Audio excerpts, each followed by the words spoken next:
What's going on, everybody? Welcome back to the channel. Jake Shavink here, and in today's video, we are continuing with some 2022 NFL Draft prospect profiles, and we're going to talk about Houston's Logan Hall, who is a very versatile defensive lineman and could possibly hear his name called at the end of the first round of the draft next Thursday night. So we're going to get into the similar things here with the scouting report. We're going to dive into some film, and then we'll talk projection at the end. So let's dive in here. First up with the scouting report on him that'll flash on your screen. Logan Hall, 6'6" and 1/8, 283 pounds, and a 9.81 RAS. Very good testing numbers, especially in the agility and the speed for Hall. In 2021, production was pretty good. 6 sacks, 13 tackles for loss in 12 games. So when you look at the strengths for him, though, plus size, frame, and athleticism for the position. Again, he's a hybrid defensive lineman, but again, 283 is good in terms of either playing on the edge and kicking inside.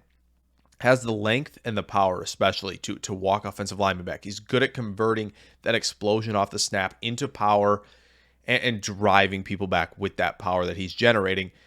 And he can hold the point of attack in the run game, which is impressive when you're talking about against 310, 320-pound guards, even in the AAC. So the linear explosiveness is definitely there with him, and you'll see that when he's shooting gaps in the run game and his pass rush ability.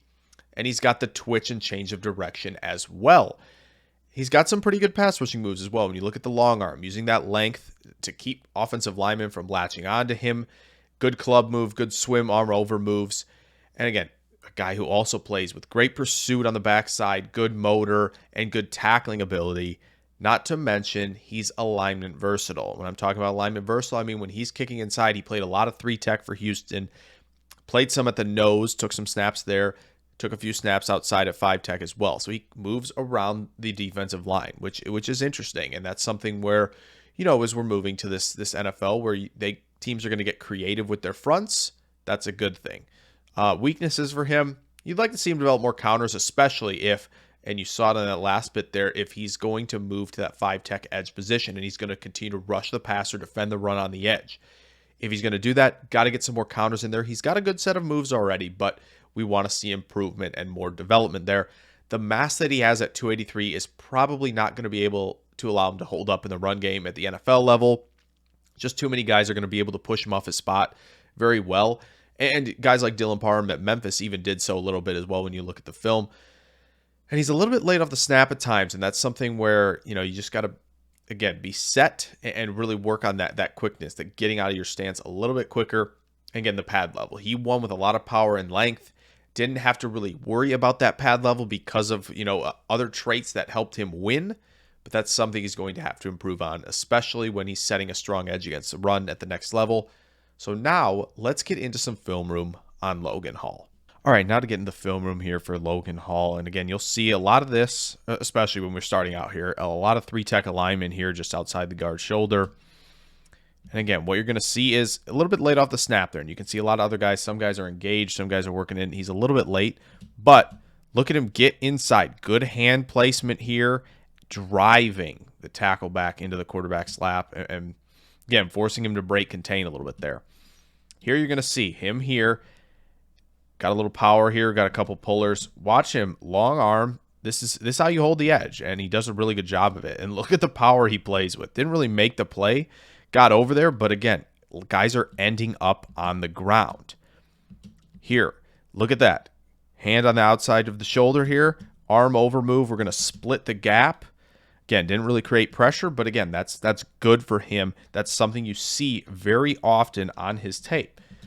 Again, here's another arm over.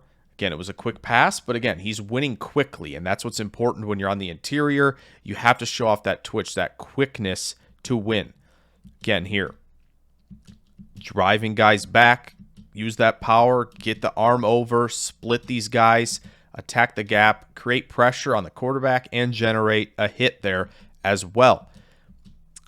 Again, look at that twitch. And when I'm talking about the twitches, you'll see him. Look at how quick he gets around this guy into the center. Again, doesn't really create a ton of pressure there, but he does get a good job getting his hands up, seeing how the quarterback is reading his eyes, looking around, and he's trying to get his hand in passing lanes. That's a good thing. Again, in the quick passing game, you want to have your hands up at all times. That's something, again, on the edge you'll see from him too. Again, here, look at this. Look at the power that he can generate with that strength that he has. Drove the guy all the way back into the pocket, into the quarterback's lap. Another rep here you're going to see, again, continues to fight. This hot motor, going to split guys. And again, the pursuit, the constant motor. And again, he finishes with that tackle for loss in the backfield there. Continually playing through the snap. He's an impressive player when you burn down to it. Again, quick engage here. This is another one where this is just a highlight reel, really, of him tossing guys on the ground. Doesn't even really make the play, but again, he's just tossing linemen onto the ground with that length and power combination. Again, right here. Look at that chop. Good chop, and he's clearing out, but really what it is here with him is, again, the motor, the pursuit. Quarterback's going to try and break a tame, make a big run out of this. Nope, I'm going to bring him down for the tackle there. When you play with that kind of pursuit, NFL guys are going to love it. Again, here, setting strong on the interior. We're using that length. We're going to make the play in the backfield ourselves here. Tackle for loss for Logan Hall. Kind of hiding there a little bit, but again, more 3 technique snaps. Again, that arm over. Clear this guy out of the picture. Center's basically holding on for dear life, and we're going to get at least a half sack there for Logan Hall. So again, he is just, again, the twitch. He plays so strong. Once again, just displacing this guy. He's pushing him way out of the play. Ends up, again, as you see at the end here, on the ground. So, again, just the power that he can generate playing on the interior. Look at this. Quick stack and shed. Get off the guy again. Didn't quite get there. But when you see him generate this much power off the snap, quick engage. He's got the hands in tight. Push, pull, bye. You're out of the picture for me. Again, this is where it's cool. He's getting double teamed here. He's basically on the ground. But again, the fight, the motor in him. He gets back up, and he makes this play on the running back. Helps out for a tackle for loss. Like, there's just so many instances of him on tape making plays with that pursuit, the toughness, tackling ability, the strength, all that power that he can generate with the explosion that he has off the snap. This makes Logan Hall such a fun prospect. And in a weaker defensive line class, I know he's not really in the same vein as a Jordan Davis, right? Even as a Travis Jones. He's bigger nose tackle, run defending types. But Logan Hall is a versatile lineman. So where could he go in the 2022 NFL Draft? Well, I think the conversation, like I said, starts in the late 20s. Look at a team like Tampa Bay Buccaneers. They maybe want more of a mainstay at 3 technique.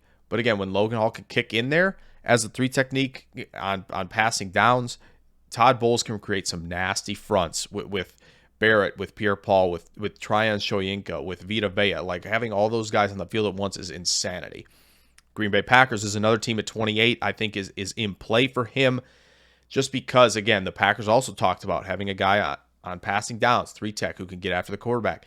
Packers would probably play him a lot at 5 tech edge as well to be their third guy there, because he has a strong edge in the run game like Preston Smith does. Because he has that twitch, athleticism, that linear explosiveness, ability to generate explosion to power like a Rashawn Gary does, right? But then they can kick him inside, put him next to Kenny Clark on passing downs, and get really insane with their rush. That's something the Packers need. I don't think he's going to be on the board long on day 2, really, if he gets out around 1, which, again, pretty solid chance he does. But on day 2, don't think he'll be sitting around long. Cleveland Browns are a team definitely in play at 44.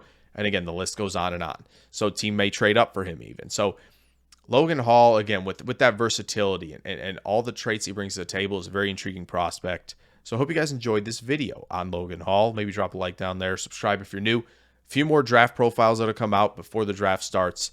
Draft show Thursday and Friday right here on the channel. Hope to see you guys there. I will see you guys, though, in the next video. Farewell.